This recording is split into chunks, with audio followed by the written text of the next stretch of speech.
आइए जानते हैं फरवरी महीने के धनु राशि फल के बारे में। तो यह महीना धनु राशि के जातकों के लिए मध्यम रूप से फलदायक रहने की संभावना है। आपको इस महीने अपने कार्य क्षेत्र में थोड़े उतार चढ़ाव का सामना करना पड़ सकता है, जबकि व्यापार जगत से जुड़े लोगों को अपने क्रोध पर नियंत्रण रखते हुए अपने कामों में आगे बढ़ने का प्रयास करना चाहिए।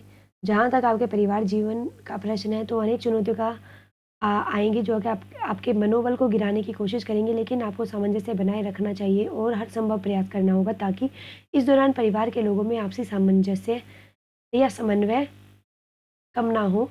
इससे पारिवारिक सदस्यों में आपसी तनाव बढ़ने की संभावना बनी रह सकती है, जबकि विवाहित जातकों को अपने रिश्ते में जीवनसाथी के क्रोध का सामना करना पड़ सकता है। यदि आपकी आर्थिक स्थिति पर ध्यान दिया जाए, तो इस महीने एक तरफ तो आपकी अच्छी आमदनी होने के योग बनेंगे, लेकिन दूसरी ही तरफ खर्चों में बढ़ोतरी भी हो सकती है। इसके प्रति आपको सावधानी रखनी होगी।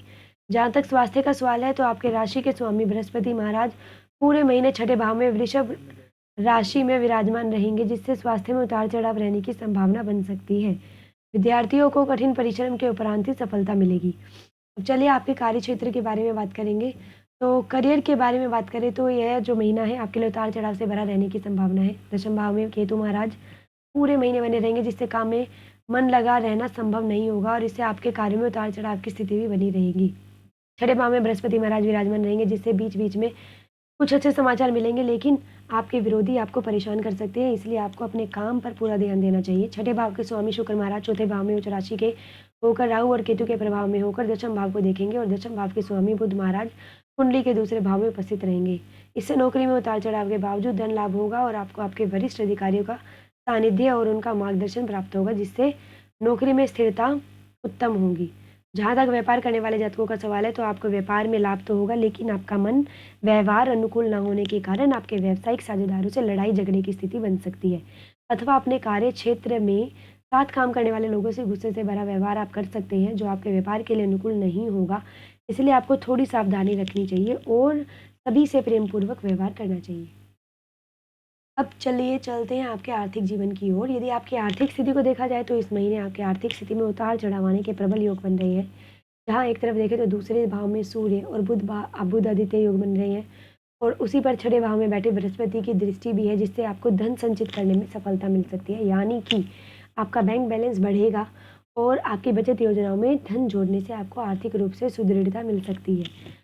छठे भाव में बैठे देवगुरु बृहस्पति द्वादश भाव में भी देखेंगे और आपके खर्चों में लगातार वृद्धि करेंगे।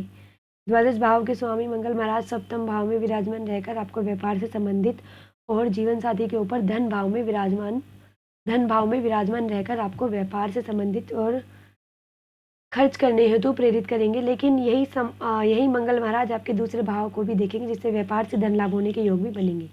यदि आपने पहले कहीं धन निवेशित किया हुआ है, तो इस दौरान वहाँ से धन प्राप्त होने के योग बन सकते हैं और जो जातक नौकरी कर रहे हों, उन्हें इस महीने सुख प्राप्त होगा और वह किसी लोन से ईएमआई पर नई गाड़ी अथवा कोई प्रॉपर्टी खरीद सकते हैं, जिससे परिवार में खुशियाँ आएंगी और पारिवारिक जीवन में जो है सुख संसाधनों में वृद्धि के योग बनेंगे। अब चलिए आपके स्वास्थ्य के बारे में बात करेंगे। तो यह महीना स्वास्थ्य के दृष्टिकोण से थोड़ा कमज़ोर रहने की संभावना बन रही है, क्योंकि इस पूरे महीने में आपकी राशि के स्वामी बृहस्पति महाराज छठे भाव में विराजमान रहेंगे, जो कि बीमारियों का भाव है और वह शुक्र की राशि में विराजमान रहेंगे। ऐसी स्थिति में स्वास्थ्य समस्याओं में बढ़ोतरी हो सकती है और आपकी शारीरिक रूप से परेशानी आपको महसूस हो सकती है। तीसरे भाव में बैठे शनि महाराज पंचम भाव पर पूर्ण दृष्टि डालेंगे, जिससे पंचम भाव और छठे भाव से संबंधित समस्याएं आपको बढ़ सकती है, यानी कि आपका पेट से जुड़ी समस्याएं, अपच, एसिडिटी, आमाशय से जनित समस्याएं या पाचन तंत्र से जुड़ी समस्याएं आपको परेशान कर सकती है। चौथे भाव में उच्च राशि के शुक्र के साथ राहु भी विराजमान है और इस परिस्थिति में आपको अपने भोजन और खान पान पर आदतों में सुधार करना चाहिए, अन्यथा आप असंतुलित भोजन के कारण किसी भी पेट से जुड़ी बीमारी का शिकार हो सकते हैं और उसमें आपको धन भी खर्च करना पड़ सकता है और आपको बार बार एसिडिटी की शिकायत हो सकती है, तो इसका तत्काल उपचार करने पर ध्यान देना होगा, जिससे आपको कोई बड़ी समस्या ना हो और आप अपने स्वास्थ्य को मजबूत बन पाए। और इस दौरान आलस से दूर रहे और नियमित व्यायाम आपको करना चाहिए।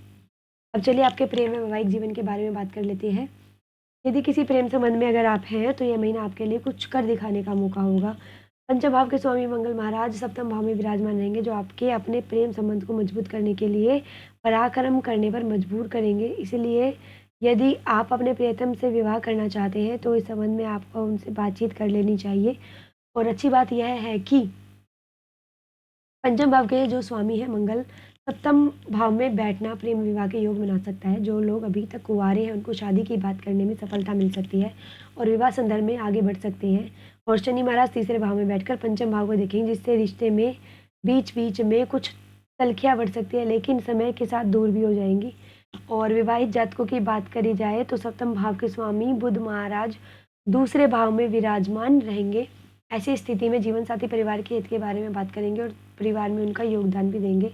लेकिन सप्तम भाव में मंगल महाराज विराजमान रहेंगे, जिससे जीवन साथी के अंदर क्रोध की अधिकता रहेगी और इससे आपके आपसी संबंध बिगड़ सकते हैं और जीवन साथी को स्वास्थ्य समस्याएं भी परेशान करेंगे, इसलिए आपको उनके स्वास्थ्य का ध्यान रखना होगा। अब चलिए पारिवारिक जीवन के बारे में बात करेंगे। तो इसके अनुसार ये पारिवारिक तौर पर जो महीना है वो उतार चढ़ाव से भरा रहने की संभावना है, क्योंकि चौथे भाव में शुक्र उच्च राशि के होकर जहाँ परिवार में खुशियाँ लेकर आएंगे, वहीं गाड़ी खरीदने या नई संपत्ति खरीदने के योग बनेंगे। वहाँ पर चौथे ही भाव में राहु और 10वें ही भाव में केतु महाराज रहेंगे और पूरे महीने दोनों इस भाव में रहेंगे, जिससे परिवार के लोगों के बीच में समन्वय की कमी होगी और एक दूसरे को पूरी तवज्जो नहीं मिलेगी, जिससे लोगों के बीच थोड़ा सा तनाव बढ़ सकता है और यह पारिवारिक जीवन की खुशी को कम कर सकती है। दूसरे भाव में सूर्य और बुध के बुधादित्य योग बनाने के कारण बुध और आपको बता दें जो कुटुंब के लोग हैं कुछ महत्वपूर्ण और अनुकूल निर्णय ले सकते हैं और जो परिवार के हित में होंगे और आपको भी खुशियाँ पहुँचाएंगे। तीसरे भाव में शनि महाराज अपने ही राशि के होकर स्थित रहेंगे, जिससे भाई बहन अपने कार्यों में सफलता प्राप्त करेंगे और आपके संबंध उनसे मधुर होंगे और अच्छा व्यवहार करना आपको उनसे संबंध मधुर बनाने में लाभदायक करेगा।